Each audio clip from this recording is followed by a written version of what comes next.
Hi everyone, and welcome to this week's edition of the Leadership Doc's Dose of Leadership. Today what I want to talk about is the idea of knowing your people. It sounds pretty simple, right? A leader should get to know his or her people in order to get the most out of them. And as simple as it seems, it's difficult sometimes for people to do that. Because what do you want to know about your people?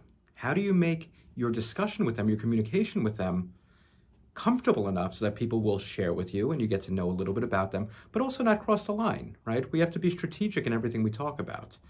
So the ways that we want to get to know our people are that we want to have short conversations with them once in a while. I'm not saying you have to spend an hour with them each day. We don't have enough time to do that.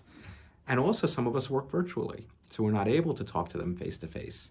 So the concept of knowing your people is kind of vague in some ways and ambiguous, but the idea is strong. We want to know them enough to know that what their strengths are and to know what their areas for improvement are. And we want to get to know a little bit about them personally so we understand if something seems off with them. That's an important thing. The more we understand about our people, the more we can take note if suddenly their performance changes or if suddenly they don't seem as interested in a project. So we want to have that ability to talk to them about things and also to be strategic. And I said that word before, and I want to kind of emphasize that. When we talk to our people, it shouldn't just all be about nonsense or shouldn't all just be about personal things. We should do that once in a while to get to know them, develop that relationship, which we've talked about before. But we only have a certain amount of time in the day, so we do want to be strategic with it. So we want to get to know about their strengths. We want to get to know about the things that they're not as good at. We want to get to know about what their interests are in the workplace, because we want to put them in a situation where they're going to be engaged in what they're doing and they're interested in what they're doing. Because when they're doing something they're interested in, again, that passion comes out, right? Which we talked about, before. And by having that passion come out, and by getting them excited and engaged in something, they're going to give back as much as we're giving to them. So get to know them, understand what we can do for them to help them to continue to grow. Figure out what it is that drives them, what motivates them to come to work each day. Hopefully it's not just a paycheck, because you always want them to be doing more than working for a paycheck.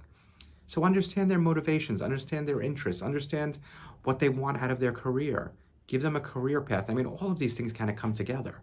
And that's why I'm talking in so many different directions right now. But it all comes down to one basic point.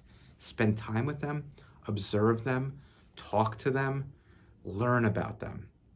The more we can do those four things, the better our relationship will be with them, and the better our chances of driving them to success, which will in turn drive us to success, which will in turn, guess what? Make our organization that much more powerful. So today's dose of leadership: know your people, know their motivations, their interests, their drivers, their concerns, their fears, their career path, and everything else. It's a little bit of work, but it's well worth it. Have a great day, have a great week, and keep leading.